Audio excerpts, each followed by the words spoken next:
Career. Okay.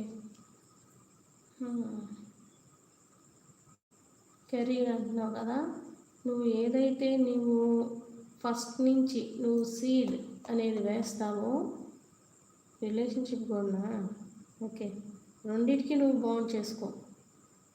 నువ్వు ఏదైతే first start చేస్తావు అంటే మంచి మాట్లాడటం, లేదంటే దాని గురించి కృషి చేయటం, జాబ్ పరంగా కానీ ఏదైనా కానీ రిలేషన్ అయినా కానీ దాంట్లో నువ్వు ఏదైతే పెట్టుబడిలాగా పెడతావో, పెట్టుబడి అంటే ఏంటి, చదువు అంటే అదేంటి, జాబ్ అంటే నువ్వు చదవటం, నువ్వు ప్రాక్టీస్ చేయటం, ఇవన్నీ నువ్వెంత కృషి చేస్తావో అది నీ లైఫ్లో ఫ్రూట్ఫుల్ అవ్వబోతుంది. నువ్వు మంచి చేస్తే మంచి జరుగుతుంది, చెడు చేస్తే చెడు జరుగుతుంది. రిలేషన్లో అయినా అంతే, నువ్వు లవ్ చూపిస్తే లవ్ వస్తుంది, నువ్వు కొంచెం నెగిటివిటీ చూపిస్తే అదే ఎదురు వస్తుంది అని చెప్పి చెప్తున్నారు. కానీ నీ లైఫ్లో అటెన్షన్గా ఉండాలి, నీ లైఫ్లో అటెన్షన్గా ఉండాలి.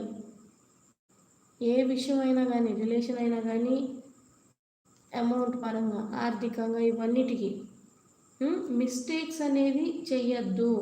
నువ్వు ఇప్పుడు దాకైతే ఏమేమైతే నీ లైఫ్లో లెసన్స్ జరిగినాయే, దాని గురించి ఏమైతే నేర్చుకున్నావో దాన్ని బట్టి నీ లైఫ్ అంతా ముందుకు రాణించు.